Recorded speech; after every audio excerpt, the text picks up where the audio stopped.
Andhraprabha live ప్రేక్షకులకి నమస్కారం. మనిషి శరీరంలో అత్యంత ముఖ్యమైన ఆర్గాన్ ఏది అంటే గుండె అని చెప్పక తప్పదు.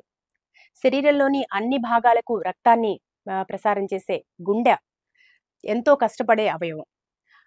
అలాంటి గుండెకే కష్టం వచ్చి పడింది.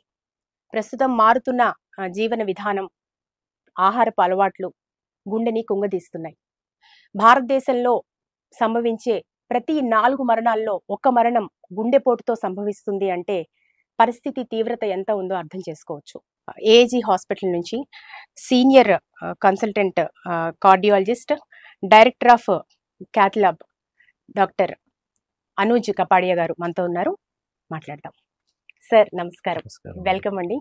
డాక్టర్ గారు, ఎర్లీ ఏజెస్ లో మనం చూసే వాళ్ళము అంటే 50, 60, 70 క్రాసింగ్ తర్వాత రేరెస్ట్ గా హార్ట్ ప్రాబ్లమ్స్ ఉండేవి. కానీ ఇప్పుడు 20s లోనే ఐడెంటిఫై చేస్తున్నాం హార్ట్ ప్రాబ్లమ్స్ ని. ఎందుకని ఇంత తీవ్ర ఆందోళన కలిగిస్తుందంటే ఈవెన్ 80% ఆఫ్ ఇండియాలో పీపుల్ హార్ట్ ట్రబుల్స్ ని ఫేస్ చేస్తున్నారు అని. కారణం ఏంటి? 20 years బ్యాక్ వెన్ మనం చదువుకున్నప్పుడు రిస్క్ ఫ్యాక్టర్ 55-60 ఉండేది ఏజ్. అండ్ విమెన్ ఇన్ఫ్యాక్ట్ ఇంకా ఎక్కువ ఉండేది, మెనోపాజ్ తర్వాత ఉండేది. ఇప్పుడు రాను రాను we started seeing at around 45-50. And ఈ మధ్య అయితే ఆల్మోస్ట్ 30-35 లో కూడా చాలా మందిని చూస్తున్నాం. ఇన్ఫ్యాక్ట్ విమెన్ లో కూడా ప్రీ మెనోపాజలే we are seeing lot of heart problems now. అంటే వాళ్ళ అలవాట్లు ఆల్మోస్ట్ సిమిలర్ టు మెన్ అయిపోయింది. They are working as much as men. Earlier, most of them used to be at home. Now they're all working. So they have a metrosexual life. They smoke as much. Alcohol ante consumption undi. Ante stressful lives utai. So men and women now have almost equal incidence of heart disease. Okay. Second, it is coming much earlier. Stress is so much more. Blood pressure incidence peripayindi. We at India are the diabetic capital of the world now. We have maximum number of diabetics in and younger age లో diabetics అవుతున్నారు. Food is horrible, junk ఎంత తింటున్నారు. ఇవన్నీ they are all reasons why now it is coming at a much earlier age.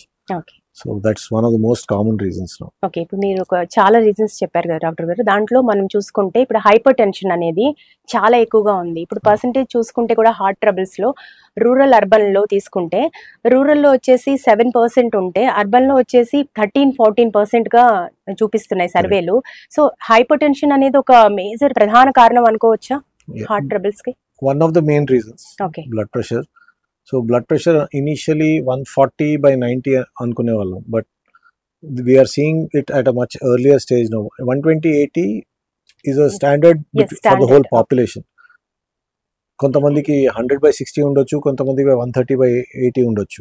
So అది within normal range. 140/90 దాటిందంటే that is blood pressure. And most common reason is increase in salt. 2, lack of sleep. ఇప్పుడు lot of people who are, I see lot of young people coming to OP, outpatient లో వస్తారు. Most of them are the software engineers who are working late nights. Circadian rhythm ని మొత్తం change అవుతుంది. So normal circadian rhythm, you get up early in the morning, exercise, do your regular routine, sleep by 9:30-10, and that's how it works, right? Now people are working till 2 o'clock night, 3 o'clock in the night. They sleep during the day. So that circadian rhythm is getting broken. So that changes the whole hormone system of your body. మొత్తం hormone system change అయ్యే కొద్దీ automatically variations in blood pressure పెరిగిపోతాయి. Junk తింటున్నారు, eating times change అయిపోతున్నాయి. So ఇవన్నీ high salt diets, high oil diets ఉంటాయి. So that causes so many of these things. Smoking is another reason for it. Smoking also will increase the thickness of the arteries. So blood pressure పెరుగుతాయి. So ఎట్లా control చేయాలంటారు hyper tension?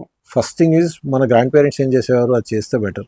Get up early in the morning, exercise, eat home food, simple food, less salt, less oil food, exercise, physical activity పెంచి టైంకి తిని టైంకి పడుకుంటే most of the things your healthier person. Okay, ఇప్పుడు చాలా మంది salt ని complete గా కూడా అవాయిడ్ చేస్తున్నారు, అంటే బీపీ తగ్గాలి అని చెప్పి. కంప్లీట్ ఆపాల్సిన అవసరం లేదు. ఇట్స్ జస్ట్ దట్ ఓవర్ గా ఏది చేయొద్దు. First thing, don't sprinkle excess salt on your food from above. మనం కుక్ చేసే ఫుడ్ కన్నా ఎక్కువ స్ప్రింకిల్ చేసి తినాల్సిన అవసరం లేదు. Pickles, papad, all those things which actually have a lot of salt, అది అవాయిడ్ చేయొచ్చు. ఫుడ్ ఫ్రమ్ అవుట్ సైడ్, సి టంగ్ కి టేస్ట్ బాగుంది అంటే దాంట్లో either సాల్ట్ ఎక్కువ ఉంటుంది, స్వీట్ ఉంటుంది, ఆర్ ఆయిల్ ఉంటుంది. yes None of exactly them are good for the health. So if you can avoid these things by eating from outside, cooked food at home is much safer and better than eating from outside. Okay. So next cause తీసుకుంటే obesity. So obesity కూడా life style changes కారణం అంటారు. 90% of it is lifestyle. Hmm. 10% is still attributed to genetics, because there are certain hormones where genetically it is there, but lifestyle plays the major role with us. And obesity in adulthood is reflected from childhood obesity also. So children who are obese in their childhood generally will become obese in their adulthood. So adi chala pedda factor. So చిన్నప్పటి నుంచే control చిన్నప్పటి నుంచే control చేయాలి. చాలా గారాబం చేసి we like round kids, right? We like very cute kids, chubby kids, but it's not good. Chubby kids మంచిది కాదు. బేసికలీ పెద్దవాళ్ళలో ఒబెసిటీ, చిన్నతనంలో ఒబెసిటీ ఉంటే అది ఆటోమేటిక్లీ రిఫ్లెక్ట్ అవుతుందండి, అది క్యారీ ఆన్ అవుతుంది. సో చిన్నప్పుడు కూడా మనము కొంచెము డయట్ మీద కొంచెము కాన్షియస్గా ఉంటే బెటర్. అంటే మనం దాన్ని బట్టి అది చేస్తే బెటర్. జంక్ తినిపించి, బయట ఫుడ్ ఎక్కువ తినిపించి, ప్యాకేజ్డ్ ఫుడ్ అంతా తినిపించి, దాని పిల్లలు ఒబేస్ అయిపోయిన తర్వాత అది వాళ్ళ తర్వాత తగ్గించినా వాళ్ళకి రిస్క్ ఎక్కువ ఉంటుంది అడల్ట్హుడ్ లో ఒబేసిటీకి. లావుతనం ఎక్కువ అయిపోతుంది. చాలా మంది పేరెంట్స్ తెలుసుకోవాల్సిన విషయం కూడా ఇది. సో నవే డేస్ మనం చూస్తున్నాము, ఎంత బేకరీ ఐటమ్స్ కావచ్చు చాలా ఎక్కువగా కన్జ్యూమ్ చేస్తున్నారు పిల్లలు. ఆనెస్ట్లీ చెప్పాలంటే పేరెంట్స్ బిజీ అయిపోయి ఉన్నారు.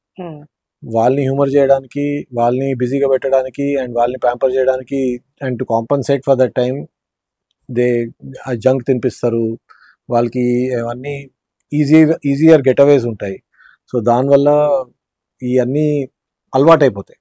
ఆ అలవాటు చిన్నతనంలో అయ్యేది అడల్ట్హుడ్ వరకు క్యారీ అయితే ప్రాబ్లం అవుతుంది. అది అవుతా ఉంది బేసిక్గా బిహేవియరల్ ప్రాబ్లమ్స్ ఇవన్నీ. ఓకే. సో డాక్టర్ గారు, ఒబెసిటీకి సంబంధించి మనకి అప్పర్ పార్ట్ ఆఫ్ ఒబెసిటీ అంటాము, లోవర్ పార్ట్ ఆఫ్ ఒబెసిటీ అంటాము. ఈ రెండిట్లో ఏది ఎక్కువగా హార్ట్ ప్రాబ్లమ్స్ కి దారితీసే అవకాశం ఉందంటారు? ఫ్యాట్ స్కిన్ కింద కూడా డిపాజిట్ అవ్వచ్చు, మన ఆర్గన్స్ దగ్గర డీప్ డిపాజిట్ అవ్వచ్చు. స్కిన్ కింద డిపాజిట్ అయ్యే ఫ్యాట్ పెద్ద హార్మ్ఫుల్ కాదు.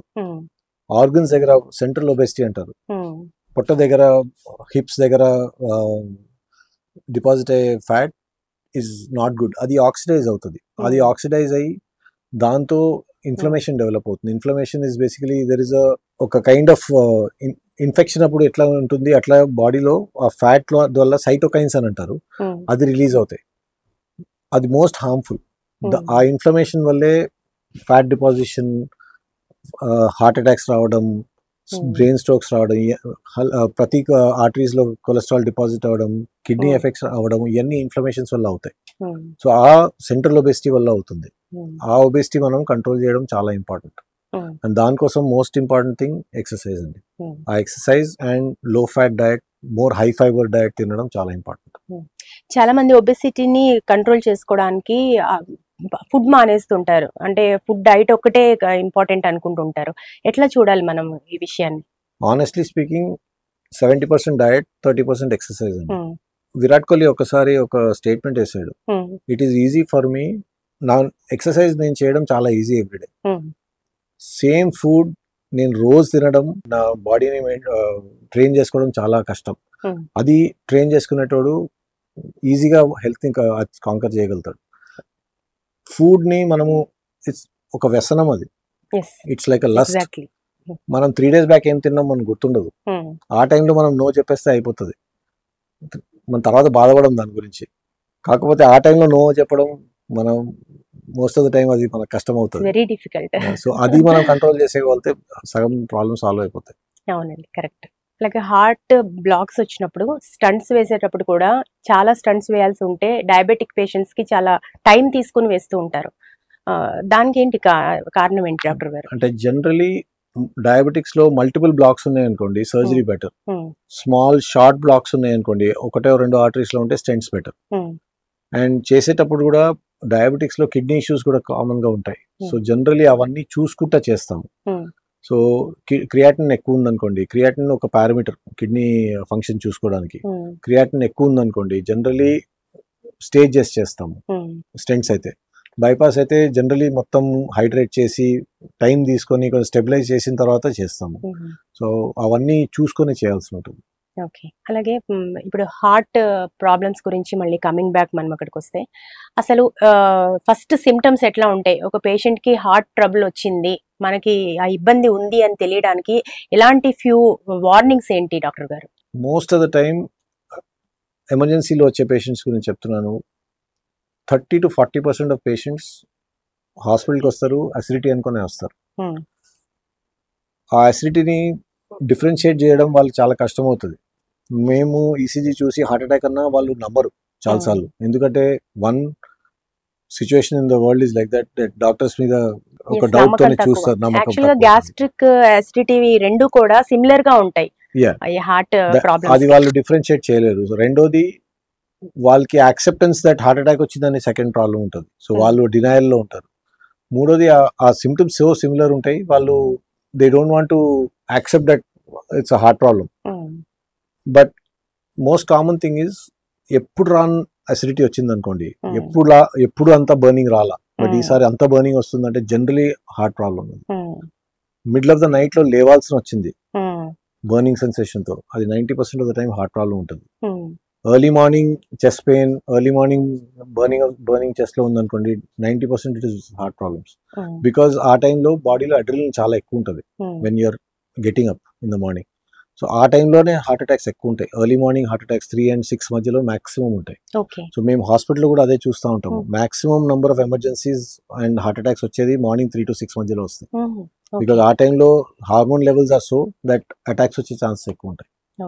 సో మనం ఎప్పుడు ఎక్స్పీరియన్స్ చేయని ఒక పెయిన్ ఉంటే, బర్నింగ్ సెన్సేషన్ కానీ అసిడిటీ కానీ, అది it's most of the time heart attack. దాన్ని సీరియస్ తీసుకోవాలి. అది పోయి చెకప్ చేసుకోవడం ఇంపార్టెంట్. ఆ టైంలో మనకి ఒకసారి హాస్పిటల్ పోయి ఒక ఈసీ తీసుకోవడంలో నష్టమేం లేదు. Benefit is better more. ఏమైనా తేడా ఉంటే మనకి తెలిసిపోతుంది, ముందే తెలిసిపోతుంది, మనం డిలే చేయము. ఆ గోల్డెన్ అవర్ లో వి విల్ రీచ్. సో ఇప్పుడు మీరు చెప్పినట్టు గోల్డెన్ అవర్, ఫస్ట్ అవర్ చాలా ఇంపార్టెంట్ అని మీ కార్డియాలజిస్టులు చెప్తూ ఉంటారు. సో ఏం చేయాలంటారు ఫస్ట్ ఇమీడియట్ గా? ఆ గోల్డెన్ అవర్ చెప్పేది that is the hour where you can save the maximum number of lives అండి. మాక్సిమం లైఫ్స్ ని మనం సేవ్ చేసేదే ఆ 1 hour. ఎందుకంటే ఆ 1 hour లో బ్లాక్ అయిన తర్వాత హార్ట్ ఆగిపోయే ఛాన్సెస్ మాక్సిమం ఉంటాయి, రిథమ్ ప్రాబ్లమ్స్ వచ్చే ఛాన్సెస్ మాక్సిమం ఉంటాయి. సెకండ్, ఆన్ ద కాంట్రరీ, మనము దాని వైద్యం చేస్తే కూడా ఆ 1 hour లో మాక్సిమం బెనిఫిట్ వచ్చేది కూడా ఆ 1 hour లోనే. ఎందుకంటే ఆ టైంలో మనం ఆ మెడికేషన్ ఉంటుంది, థ్రాంబోలైసిస్ అంటారు, ఎస్టీకే కానీ టెనెక్టిప్లేజ్ అని మెడిసిన్స్ ఉంటాయి. అవి ఇస్తే ఆ క్లాట్స్ తొందరగా కరిగిపోతాయి, ఎందుకంటే సాఫ్ట్ క్లాట్ ఉంటుంది ఆ టైంలో. రెండోది మనం ప్రైమరీ యాంజియోప్లాస్టీ అంటాం. ఆ టైంలోనే ఎమర్జెన్సీలో తీసుకెళ్లి యాంజియోగ్రామ్ చేసి ఆ క్లాట్ని మనము క్లియర్ చేసేసి అక్కడ స్టెంట్ పెడితే సర్క్యులేషన్ ఇంప్రూవ్ అవుతుంది. మసిల్ని మనం సేవ్ చేస్తాం. టైమ్ ఈజ్ మసిల్ అంటాం. మనం ఎంత టైం వేస్ట్ చేస్తే అంత మసిల్ డ్యామేజ్ అవుతూ ఉంటుంది. ఆ మసిల్ ఒకసారి డ్యామేజ్ అయిందంటే ఇట్ ఈస్ నాట్ మన చర్మంలా కాదు. హార్ట్ మసిల్ ఒకసారి డ్యామేజ్ అయిందంటే డ్యామేజ్ అయిపోయినట్టే, మళ్ళీ అది రివైవ్ కాదు. సో దాన్ని మనం ఎంత తొందరగా చేస్తే అంత తొందరగా మసిల్ రివైవ్ అవుతుంది. సో ఒక హార్ట్ ప్రాబ్లంతో పేషెంట్ మీ దగ్గరికి రాగానే మీరు ఫస్ట్ చేసేది ఏంటి డాక్టర్ గారు? ట్రీట్మెంట్ స్టార్ట్ చేసినప్పుడు ఏం చేస్తారు? ఫస్ట్ థింగ్ ఆస్పిరిన్ అండి. The most efficient and the most cheapest drug ఇప్పుడు కూడా is aspirin. And aspirin should be given as dissolved aspirin. మనకి చిన్నప్పుడు డిస్ప్రిన్ అని వచ్చేది, ఇప్పుడు వచ్చే ఈకోస్ప్రిన్ ఎంట్రిక్ కోటెడ్. అది మీరు ఇట్లా ఇస్తే అది అబ్జర్వ్ అవ్వడానికి చాలా టైం పడుతుంది. డిస్ప్రిన్ ని మనం డిజాల్వ్ చేసి ఇస్తే ఓరల్ మ్యూకోజా, బకల్ మ్యూకోజా నుంచి కూడా అబ్జర్వ్ అవుతుంది. అది నోట్ నుంచే అబ్జర్వ్ అవ్వడం స్టార్ట్ అవుతుంది. అండ్ ఇది విదిన్ 15 minutes బ్లడ్ సర్క్యులేషన్ లోకి వెళ్ళిపోతుంది. So that will give maximum benefit అనమాట. సో డిజాల్వ్డ్ ఆస్పిరిన్ ఎప్పుడైనా పెట్టుకోవాలి. జనాలు ఎకోస్ప్రిన్ పెట్టుకుంటారు, ఇట్ విల్ నాట్ హెల్ప్, అది హెల్ప్ చేయదు. డిస్ప్రిన్ పెట్టుకోవాలి. డిస్ప్రిన్ పెట్టుకొని డిజాల్వ్ చేసేసి తాగేస్తే ఆటోమేటికలీ అది అబ్జర్వ్ అయ్యి క్విక్ గా యాక్షన్ అవుతుంది. సో దాంట్లో ఏంటి బెనిఫిట్స్ ఏంటి? ఇమీడియట్ గా ఏం జరుగుతుంది అప్పుడు? ఆ బ్లడ్ క్లాట్ లో ప్లేట్లెట్స్ అని ఉంటాయి, దాన్ని ఇనిబిట్ చేస్తుంది. సో క్లాట్ ని ఫర్దర్ గా ఫామ్ చేయకుండా ఆపేస్తుంది. So propagation of heart attack ని తగ్గిస్తుంది. సో ఆ క్లాట్ ఫార్మింగ్ అవన్నీ తగ్గిపోతాయి. ఓకే. సో నెక్స్ట్ మీరు ఎట్లా డయాగ్నోస్ చేస్తారు? అంటే ఏంటి ఆ పేషెంట్ ప్రాబ్లం ఏంటి అని? So most common first thing మనం పేషెంట్ కి వచ్చే సిమ్టమ్స్ చూస్తాం. సెకండ్, మనము ఈసీజీ తీస్తాము, ఈసీజీలో చేంజెస్ చూస్తాము. ఈసీజీలో చేంజెస్ చూసిన తర్వాత ఎకో చేస్తాం, 2D ఎకో కార్డియోగ్రఫీ అంటారు, అది చూస్తాము.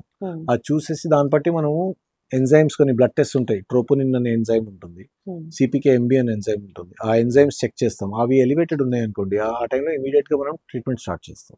ఓకే.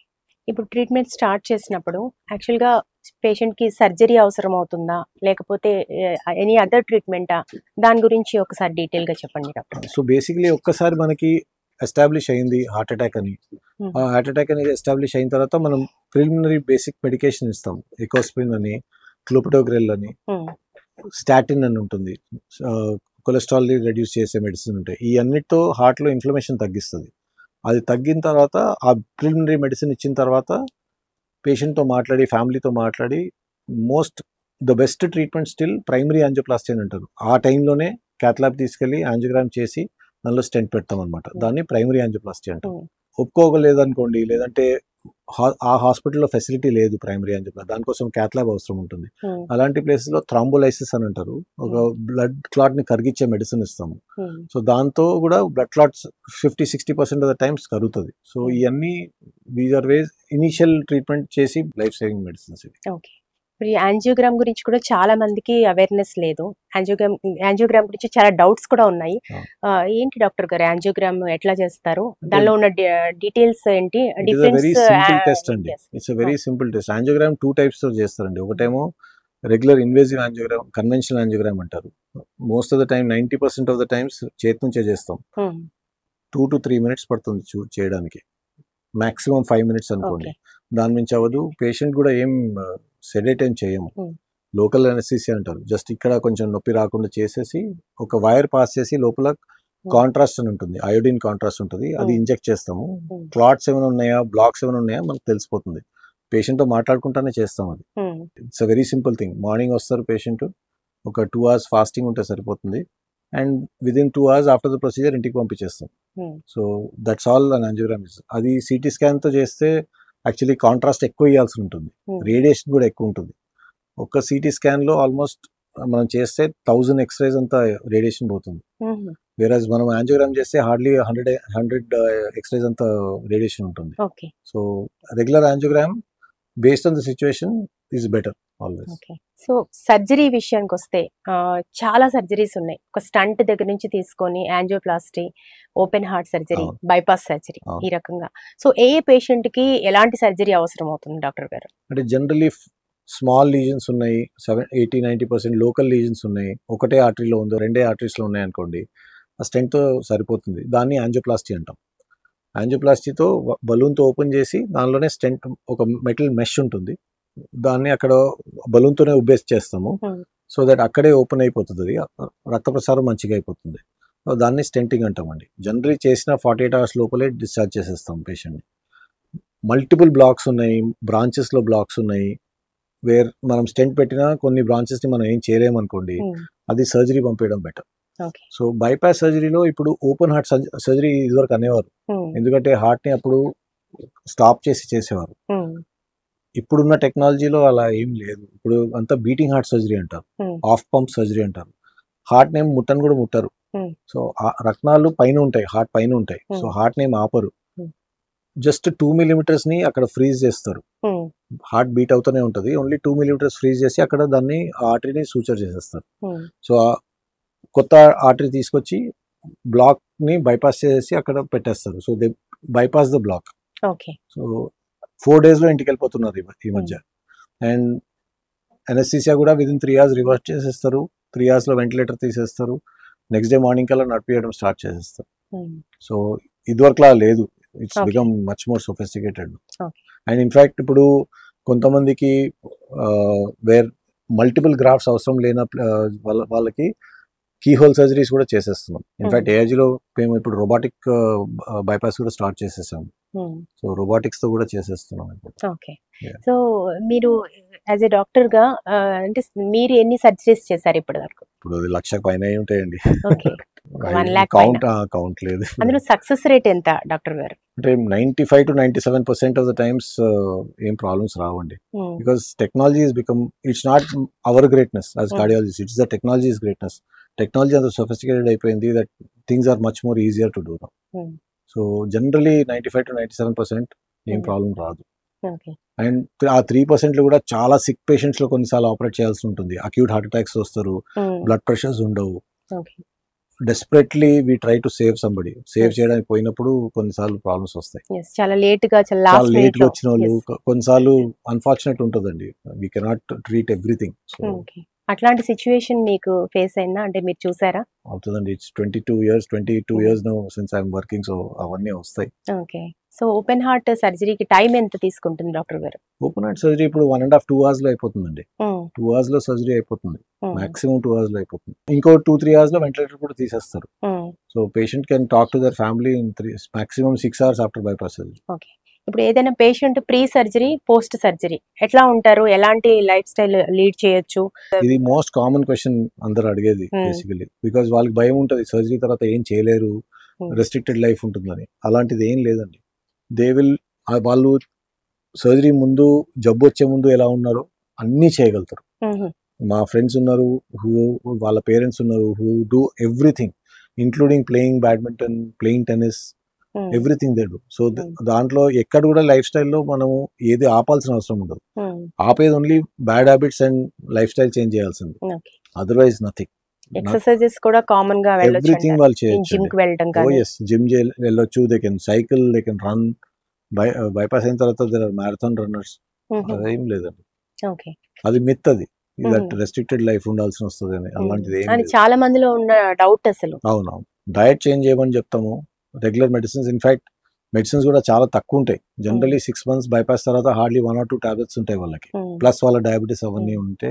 అంటే ఈ మెడిసిన్స్ సంబంధించి కూడా అపోహలు చాలా ఉన్నాయి. లైఫ్ లాంగ్ మెడిసిన్స్ వాడాలి. అవును, కొన్ని మెడిసిన్స్ లైఫ్ లాంగ్ వాడాల్సి ఉంటుంది. ఎందుకంటే ఆ గ్రాఫ్ట్ లో మళ్ళీ బ్లాక్ కాకుండా మెడిసిన్స్ ఇస్తాము. సో దట్ మళ్ళీ ప్రాబ్లమ్స్ రాకుండా ఇస్తాం. But otherwise not much, which is not too many medicines.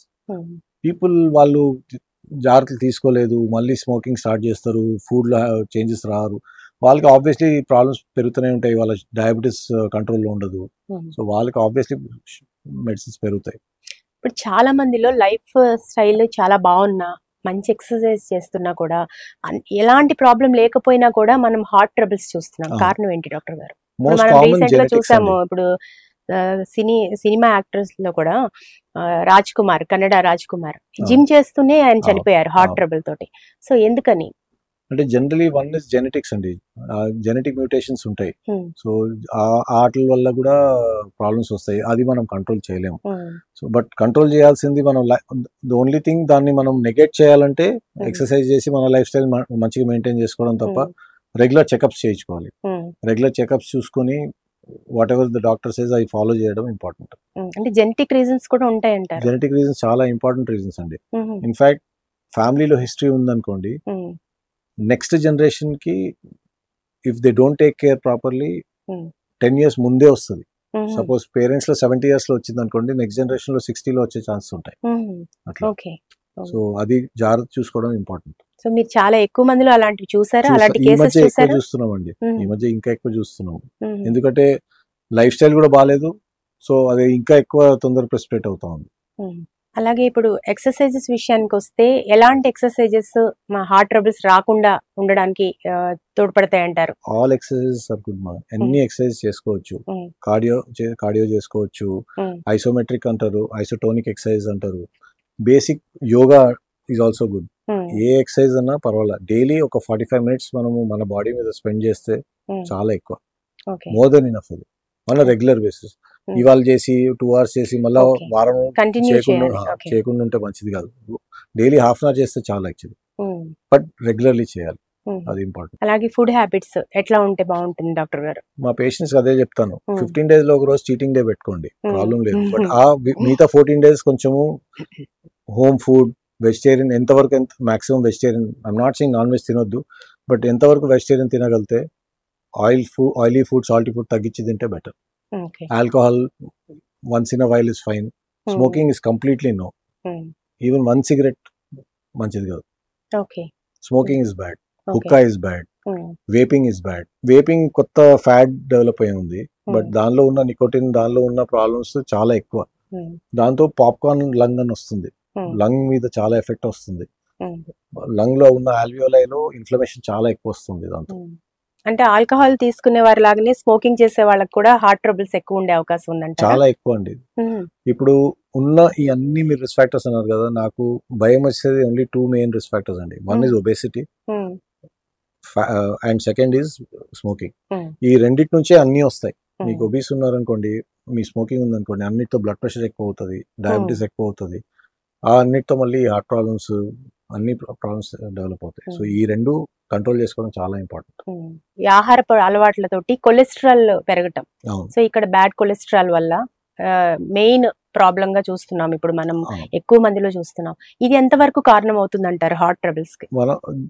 అది కూడా ఒక మేజర్ రిస్క్ ఫ్యాక్టర్ అండి. లైక్ మన షుగర్ లాగా, స్మోకింగ్ లాగా high cholesterol also is problem.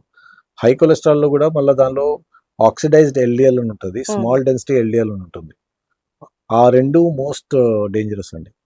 చాలా మందికి ఎల్డిఎల్ చాలా హై ఉంటుంది, కాకపోతే వాళ్ళకి ఏం ప్రాబ్లమ్స్ రావు, ఎందుకంటే వాళ్ళకి యాక్చువల్లీ ఆ small dense LDL and oxidised LDL తక్కువ ఉంటుంది. సో దానిలో ప్రాబ్లం ఉండదు. బట్ బేసికలీ అవన్నీ చెక్ చేసుకోవడం, ఎక్కువ ఉన్న వాళ్ళలో చెక్ చేసుకోవడం ఇంపార్టెంట్. ఒకవేళ బాగానే ఉందనుకోండి, తక్కువే ఉంది, మనం బాగానే మెయింటైన్ చేసుకోవడం, ప్రాబ్లం జనరలీ రాదు. హెచ్డిఎల్ ఇస్ గుడ్ కొలెస్ట్రాల్, అది మనకి ఎప్పుడైనా 50 పైన మెయింటైన్ చేసుకోవడం ఇంపార్టెంట్. దాంతో ప్రొటెక్ట్ అవుతుంది కొలెస్ట్రాల్.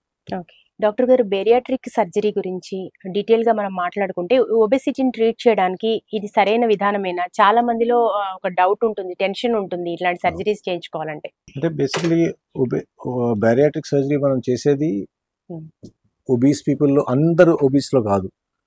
ఒబేసిటీ వల్ల వాళ్ళకి హెల్త్ ప్రాబ్లమ్స్ ఆల్రెడీ స్టార్ట్ అవుతున్నాయి అనుకోండి. ఇప్పుడు ఒబేసిటీ వల్ల షుగర్స్ అన్కంట్రోల్ ఉంటున్నాయి, బ్లడ్ ప్రెషర్ అన్కంట్రోల్ ఉంటుంది, హార్ట్ ఇష్యూస్ వస్తున్నాయి, నైట్లో గురక చాలా ఎక్కువ వస్తుంది, దానివల్ల వాళ్ళకు సిపాప్ మెషిన్ వాడాల్సి వస్తుంది. అలాంటి వాళ్ళకి మనం చేస్తే అవన్నీ జబ్బులు ట్రీట్ అయిపోతాయి. ఇన్ఫాక్ట్ సర్జరీ తర్వాత ఆల్మోస్ట్ 30-40 kgs తగ్గిన వాళ్ళు కూడా ఉన్నారు. దానివల్ల వాళ్ళ షుగర్స్ తగ్గిపోతాయి, బ్లడ్ ప్రెషర్ తగ్గిపోతుంది, మందులు మానేస్తారు దాంతో వాళ్ళు. ఆ గురక అనేది స్లీప్ యాప్ని అంటారు, అది తగ్గిపోతుంది. సో వాళ్ళు స్లీప్ మెషిన్ వాడకుండానే పడుకోగలుగుతారు. సో మొత్తం లైఫ్ స్టైల్ చేంజ్ అయిపోతుంది వాళ్ళది, ఎక్సర్సైజ్ కూడా చేయగలుగుతారు. అయితే గురక ఎక్కువగా పెట్టడం వల్ల ఇది కూడా ఒక హార్ట్ ట్రబుల్ కి ఒక సిమ్టమ్ అంటున్నారు. అవునండి, గురక వల్ల బేసికలీ బాడీలో చాలా హార్మోన్స్ చేంజ్ అవుతాయి. అడ్రినలిన్ అని, నారడ్రినలిన్ అని బాడీలో చాలా ఎక్కువైపోతుంది. దానివల్ల హార్ట్ అటాక్స్ వచ్చే ఛాన్సెస్ చాలా ఎక్కువైపోతుంది. సో అది కూడా one of the reasons early morning heart attacks కోసం. ఆ గురక వల్ల ఎర్లీ మార్నింగ్ అటాక్స్ వచ్చే ఛాన్సెస్ కూడా చాలా ఎక్కువైపోతాయి. సో దాన్ని ట్రీట్ చేయడం చాలా ఇంపార్టెంట్. మనం ఏమనుకుంటాం, గురకేసి పడుకుంటున్నాడు, చాలా డీప్ స్లీప్ లో ఉన్నాడు అనుకుంటాం, అది ఒక జబ్బు. అది దానివల్ల బాడీలో ఆక్సిజనేషన్ తగ్గిపోతుంది, చాలా మందికి డిప్రెషన్ వస్తుంది, డిప్రెసివ్ ఇల్నెసెస్ ఉంటాయి. చాలా మందికి డే టైంలో డ్రైవింగ్ లో యాక్సిడెంట్స్ అవుతాయి చాలాసార్లు. వాళ్ళు యాక్చువల్లీ ఆ గురక వల్ల ఏమవుతుందంటే నైట్ డ్రైవింగ్ వీల్ మీద పడుకుని పోతారు, డే టైం స్లీపినెస్ వస్తుంది. సో దానివల్ల ఇష్యూస్ వస్తాయి అన్నమాట. సో అది ట్రీట్ చేయడం చాలా ఇంపార్టెంట్ అండి. ఆనెస్ట్లీ స్పీకింగ్, మన జనాలకి ఎంత షుగర్ ఉందో, డయాబెటీస్ ఉందో, బ్లడ్ ప్రెషర్ ఉందో, అంతే ఈ గురక వల్ల కూడా ప్రాబ్లమ్స్ వస్తున్నాయి. గురకలో కూడా చాలా రకాలు ఉంటాయి. చాలా మందికి అసలు పక్క వాళ్ళందరికి డిస్టర్బ్ అయ్యేంత స్థాయిలో కూడా చాలా లౌడ్ గా గురక పెట్టడం, అవన్నీ వెయిట్ లాస్ అవ్వగానే తగ్గిపోతాయండి. సో దానికి ఆ బేరియాట్రిక్ సర్జరీ అని చాలా మెడిసిన్స్ వచ్చాయి ఇప్పుడు. ఒజెంపిక్ అని, సెమాగ్లూటైడ్ అని, దాంతో ఆల్మోస్ట్ 10-15 kgs అన్న వెయిట్ తగ్గుతుంది వాళ్ళకి. ఒకసారి వెయిట్ లాస్ అవుతే ఆటోమేటిక్లీ వాళ్ళు కూడా కొంచెం బాడీ ఫ్రీ అవుతుంది, ఎక్సర్సైజ్ చేయగలుగుతారు. సో అవన్నీ చేంజ్ అవుతాయి, దాంతో షుగర్స్ తగ్గుతాయి వెయిట్ లాస్ అవ్వగానే. సో అవన్నీ చాలా హెల్ప్ అవుతాయండి. అంటే సర్జరీ ఎవరైనా చేయించుకోవచ్చా డాక్టర్ గారు? దాని క్రైటీరియా ఉంటాయండి. They need to go and meet their doctor. అంటే దానికి మల్టిపుల్ క్రైటీరియా ఉంటాయి. వాళ్ళు చాలా ఇమేజింగ్ చేయాల్సి ఉంటుంది. ఆ ఇమేజింగ్ చేసి వాళ్ళకి సర్జరీకి అనుకూలంగా ఉన్నారా లేదా అవన్నీ చెక్ చేస్తారు. చెక్ చేసి దాని ప్రోటోకాల్ ఉంటుంది, ఆ ప్రోటోకాల్ ఫాలో అయ్యి వానికి ఎలిజిబుల్ ఉంటే చేసేస్తే వాళ్ళకి చాలా బెనిఫిట్ అవుతుందండి. It's a great technology. ఇప్పుడు చాలా మంది ఒబెసిటీ ఉన్న వాళ్ళలో డయాబెటీస్ కూడా ఉంటారు. సో ఆ పేషెంట్స్ కి ఎట్లా మరి ఇట్లాంటి సర్జరీస్ ఓకేనా? వాళ్ళకే ఎక్కువ బెనిఫిట్ అవుతుందండి. వాళ్ళు మాక్సిమం బెనిఫిట్ అయ్యేది ఒబెసిటీ వల్ల ఉన్న ప్రాబ్లమ్స్ వస్తున్నాయి చూడండి, వాళ్ళకే ఎక్కువ ఎఫెక్ట్ అవుతుంది, వాళ్ళకే ఇంపార్టెంట్ అది. ఇన్ఫాక్ట్ ఇప్పుడు ఏజీలో మేము ఎండోస్కోపిక్లీ చేస్తున్నాం, కట్ చేయకుండా కూడా బేరియాట్రిక్ సర్జరీస్ చేస్తున్నాం అనమాట. సో పేషెంట్స్ వస్తారు, 2 days లో ఇంటికి వెళ్ళిపోతారు without a cut. So bariatric endoscopically చేస్తున్నారు బేరియాట్రిక్ సర్జరీస్. ఓకే. సో చాలా సింప్లిఫై కూడా అయిపోయింది. హార్ట్ ప్రాబ్లమ్‌తో హాస్పిటల్‌కి వచ్చిన వాళ్ళకి ఎట్లా డయాగ్నోస్ చేస్తారని మనం మాట్లాడుకున్నాం ఆల్రెడీ. కానీ జనరల్ హెల్త్ చెకప్ కోసం వస్తుంటారు చాలామంది. ఏదన్నా గుండె సమస్యలు ఉన్నాయా అని ప్రికాషన్‌గా చెకప్ చేయించుకోవడానికి. అలాంటి వాళ్ళకి ఎట్లా డయాగ్నోస్ చేస్తారు? అంటే జనరలీ 40 ఇయర్స్ అయినాయి అంటే అండి, ఒక జనరల్ హెల్త్ చెకప్ అందరూ చేయించుకుంటే better. One, let it be at their own convenience wherever, but చేయించుకుంటే better. ECG, echo, basic TMT yearly ఒకసారి చేసుకుంటే మనకి బేసిక్ ఐడియాస్ వచ్చేస్తాయి. వాళ్ళు హై రిస్క్ ఉన్నారనుకోండి, చాలా ఇయర్స్ నుంచి డయాబెటీస్ ఉంది, చాలా ఇయర్స్ నుంచి బ్లడ్ ప్రెషర్ ఉంది, కొంత సిమ్టమ్స్ వస్తున్నట్టు అనిపిస్తుంది, ట్రెడ్మిల్లో ఏమైనా తేడాగా అనిపిస్తుంది, వాళ్ళకి మనము either angiogram or CT angiogram చేసుకోవచ్చు. సిమ్టమ్స్ పట్టి డిసైడ్ అవుతుంది. కొన్నిసార్లు జస్ట్ రూల్ అవుట్ చేయడానికి వెళ్తే సిటీ యాంజియో చేసుకోవచ్చు, బట్ సిమ్టమ్స్ ఉన్నాయి, ట్రెడ్మిల్ పాజిటివ్ ఉంది అనుకుంటే రెగ్యులర్ యాంజియోగ్రామ్, కన్వెన్షనల్ యాంజియోగ్రామ్ చేసుకోవడం బెటర్. ఓకే. ఇప్పుడు కరోనా పాజిటివ్ వచ్చిన వాళ్ళలో చాలా మందిలో ఇట్లాంటి కాంప్లికేషన్స్ చూస్తున్నాం. అంటే హార్ట్ ట్రబుల్స్ అనే కాదు, చాలా డిసీజెస్ వస్తున్నాయి అని చెప్పి. దీంట్లో హార్ట్ ట్రబుల్స్ వచ్చే ఛాన్సెస్ ఎంత వరకు ఉందంటారు? అంటే మేము కూడా చాలా చూస్తున్నాం లేండి. ఇప్పుడు కరోనా వల్ల ఇన్ఫ్లమేషన్ చాలా పెరిగింది. ఆ ఇన్ఫ్లమేషన్ వల్ల ప్లాక్ రప్చర్ అంటారు. హార్ట్ లోపల ఉన్న కొలెస్ట్రాల్ బర్స్ట్ అయ్యి అది క్లాట్ ఫామ్ అవుతుంది అక్కడ. సో అది చాలా ఎక్కువ చూస్తున్నాం. కొలెస్ట్రాల్ డిపాజిషన్ కూడా చాలా ఎక్కువ చూస్తున్నాం. ఇన్ఫాక్ట్ యంగర్ పీపుల్ లో కూడా చూస్తున్నాం. అది కరోనా వల్ల ఉన్న ఇన్ఫ్లమేషన్ వల్ల ఎక్కువ ఉంది దాన్ ఎనీథింగ్ ఎల్స్. వ్యాక్సినేషన్ ని బ్లేమ్ చేస్తున్నారు కానీ దానికి ఏం బేసిస్ లేదు. సో ఇన్ఫ్లమేషన్ ఆ కరోనా వల్లనే అయ్యే ఇన్ఫ్లమేషన్ వల్లనే ఎక్కువ అవుతుంది అది అట్లా. అండ్ ఇన్ఫాక్ట్ ఆ సిటీ యాంజియో గురించి మనం అనుకున్నాము ప్రివెన్షన్ లో.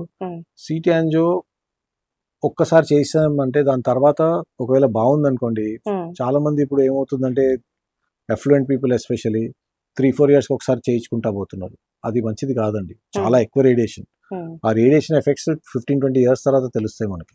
సో ఎంతవరకు మనము దాన్ని non radiation invasive exercise test చేసుకోవడం బెటర్. సో ట్రెడ్మిల్ ఉంది, డోబుటిన్ స్ట్రెస్ ఎక్కువ అని టెస్ట్ ఉంటుంది, స్ట్రెస్ థాలియం అని టెస్ట్ ఉంటుంది. ఆ టెస్ట్ చేసుకోవడం ఒకసారి మనకు తెలిసిపోయింది బాగానే ఉంది అనుకుంటే ఫాలో అప్ లో ఈ టెస్ట్లు చేసుకోవడం బెటర్. అంటే హాస్పిటల్కి వచ్చిన తర్వాత పేషెంట్ కి ఎట్లా అవేర్నెస్ ఎట్లా మరి? He has to obey his doctor basically. Basic test yearly 2 yearly ఒకసారి చేసుకొని డాక్టర్ ని బిలీవ్ చేయడం important. They should go to a good doctor and believe the doctor, knowledgeable doctor దగ్గర పోవడం ఇంపార్టెంట్. అసలు కంప్లీట్ గా హార్ట్ స్ట్రోక్స్ ని prevent చేయాలంటే ఏం చేయాలంటారు? Good lifestyle, basically home food, less salt, less oil. మళ్ళీ రిపీట్ చేస్తున్నాను, everyday exercise which is most important. Diabetes ఉన్న వాళ్ళకి డయాబెటీస్ కంట్రోల్, బ్లడ్ ప్రెషర్ ఉన్న వాళ్ళకి blood pressure control, stopping of smoking completely. These are very very important things అండి. ఇవి చేస్తే generally you can at least avoid it till later in life. ఖర్చుల విషయానికి వస్తే హాస్పిటల్లో హార్ట్ ట్రబుల్ వచ్చి పేషెంట్ వస్తే కనుక చాలా ఎక్కువ ఖర్చు పెట్టాల్సి వస్తుంది డాక్టర్ గారు. అంటే ఇది ఖచ్చితంగా అడగాల్సిన క్వశ్చన్. ఎందుకని ఇంత పెరిగిపోయింది అంటే ఒకప్పుడుతో పోల్చుకుంటే? అంటే ఇప్పుడు ఆనెస్ట్ గా చెప్పాలంటే అండి, ఇన్ఫ్రాస్ట్రక్చర్ అండ్ టెక్నాలజీ మీద ఎక్కువ స్పెండ్ చేస్తారు. యాక్చువల్లీ చూస్తే మీరు డాక్టర్ మీద స్పెండ్ చేయరు, you spend on the infrastructure and the technology. ఇప్పుడు యాంజియోప్లాస్టీ అయింది అనుకోండి, యాంజియోప్లాస్టీలో doctor make only few thousands. ఆ లాక్స్ లో ఉన్న బిల్ మేజర్లీ టెక్నాలజీ మీద పోతుంది. ఇప్పుడు అదే క్వశ్చన్, ఇక్కడ లాక్స్ లో బిల్ అవుతుంది. పీపుల్ థింక్ ఆ లాక్స్ లో పేషెంట్ డాక్టర్ కి పోతుంది, డాక్టర్ కి ఏం పోదు అక్కడ. Doctor hardly will get some few thousands for all that. Maximum bill will be for the technology. వాళ్ళు వాడే వైర్స్, వాళ్ళు వాడే గైడ్ వైర్స్, స్టెంట్స్, వాటికి ఎక్కువ పోతుంది కానీ మెడిసిన్స్ కి దాంట్లో ఎక్కువ పోతుంది. It's not based on that. Second, patients కూడా ఇప్పుడు లగ్జరీ కావాలండి. They want a very posh place to be. Posh place అంటే ఖర్చు పెట్టాల్సింది. పాష్ ప్లేస్ లో సామాన్యుడి విషయం కూడా కొద్దిగా ఆలోచించాల్సిన విషయం ఉంది కదా. అది గవర్నమెంట్ ఆలోచించాలండి. అది ఇఫ్ దే వాంట్ ఫెసిలిటీ అది గవర్నమెంట్ ఆలోచించాలి. గవర్నమెంట్ ఆలోచించింది కాదు, అది పాసిబుల్ కాదు. Government has to take care of all those things. Government should build facilities for that. Not private hospitals లో ఎక్స్పెక్ట్ చేయలేరు అది. డాక్టర్ గారు, హార్ట్ లో బ్లాక్స్ ఉన్నప్పుడు స్టంట్ వేసిన తర్వాత సో ఫర్దర్ గా ఇంకా ఎలాంటి జాగ్రత్తలు తీసుకోవాలి? ఆ స్టంట్ ఎంతకాలం ఉపయోగపడుతుంది అంటారు? అంటే జనరలీ గ్లోబల్ డేటా చెప్తున్నాను. గ్లోబల్ డేటా వరల్డ్ వైడ్ ఇన్ని ట్రయల్స్ అన్ని అయిన తర్వాత స్టెంట్ వేసిన తర్వాత 2-3% రీనారోయింగ్ ఛాన్సెస్ ఫస్ట్ 1 year లో ఉంటాయండి. 1 year లో అవ్వకపోతే జనరలీ అవ్వదు. అంటే వేరే రక్తాల్లో వేరే చోట బ్లాక్ అవ్వచ్చు, but okay. With in the stent first 1 year లో, ఎందుకంటే బాడీది ఇంటర్నల్ లైనింగ్ ఫామ్ అయిపోతుంది 1 year లో. సో అది అయిపోతే దాని తర్వాత ఆ టైంలో రీనారో అవ్వలేదు అనుకోండి, ఎందుకంటే ఆ ఫస్ట్ 1 year లోనే బాడీ రియాక్ట్ అవుతుంది ఫారెన్ మెటీరియల్ కి. అవ్వకపోతే మన లైనింగ్ ఒకసారి ఫామ్ అయ్యి మనం స్టెంట్ అది ఇంటర్నలైజ్ అయిపోయింది అనుకోండి, మళ్ళీ రీనారో అవ్వదు. ఓకే. వేరే చోట అవ్వచ్చు, బట్ ఆ రీనారోయింగ్ 2 to 3%. సపోజ్ జనాలు డయట్ చక్కగా చేయలేదు, డయాబెటీస్ అన్కంట్రోల్డ్ గా ఉంది, ఎక్సర్సైజ్ చేయలేదు, మెడిసిన్స్ టైంకి వేసుకోలేదు, ఆబ్వియస్లీ పర్సెంటేజ్ హైయర్ ఉంటుంది. ఓకే. సో అగైన్ మళ్ళీ ట్రీట్మెంట్ ఎట్లా ఉంటుంది? అంటే స్టెంట్ లోపలే మళ్ళీ బలూన్ చేసేసి దానిలో లోపలే స్టెంట్ పెట్టొచ్చు, లేదంటే డ్రగ్ కోటెడ్ బలూన్స్ అని వచ్చినాయి ఇప్పుడు. ఆ డ్రగ్ కోటెడ్ బలూన్స్ తో ఓపెన్ చేసేయచ్చండి. సో ఇప్పుడు ఇమేజింగ్ కూడా ఉంటుంది, లేజర్ ఉంటుంది మా దగ్గర, అవి ఏజీలో లేజర్ కూడా ఉంది. సో ఆ లేజర్ తో కూడా క్లీన్ చేసేస్తాము, క్లీన్ చేసి దాన్ని బలూన్ తో ట్యాకప్ చేస్తాము అన్నమాట. ఒకసారి హార్ట్ ప్రాబ్లమ్స్ వచ్చిన పేషెంట్స్ కి జనరల్ గా ఇంకేదన్నా క్యాన్సర్ లాంటి ప్రాబ్లమ్స్ ఏమైనా వస్తే కనుక ఈ ట్రీట్మెంట్ ఆ ట్రీట్మెంట్ కి ఏమైనా ప్రాబ్లం ఉంటుంది? జనరల్లీ ప్రాబ్లం రాదండి. ఓన్లీ థింగ్ ఏంటంటే స్టెంట్ పెట్టుకున్న వాళ్ళకి బ్లడ్ థిన్నర్స్ ఉంటాయి. సర్జరీ ఏమైనా అవసరం ఉందనుకోండి, క్యాన్సర్ వచ్చినా వేరే ఏమైనా జనరల్ సర్జరీ అవసరం ఉంటే 4-5 days మెడికేషన్ స్టాప్ చేసి చేయాల్సి ఉంటుంది. సో ఆ టైంలో ఆ 4-5 days కొంచెం క్లాట్ అయ్యే ఛాన్సెస్ రిస్క్ ఉంటాయి, బట్ వీ టేక్ మెజర్స్ తీసుకుంటాం, వేరే ఇంజెక్షన్స్ ఇస్తాము. సో జనరల్లీ ప్రాబ్లం రాకూడదు.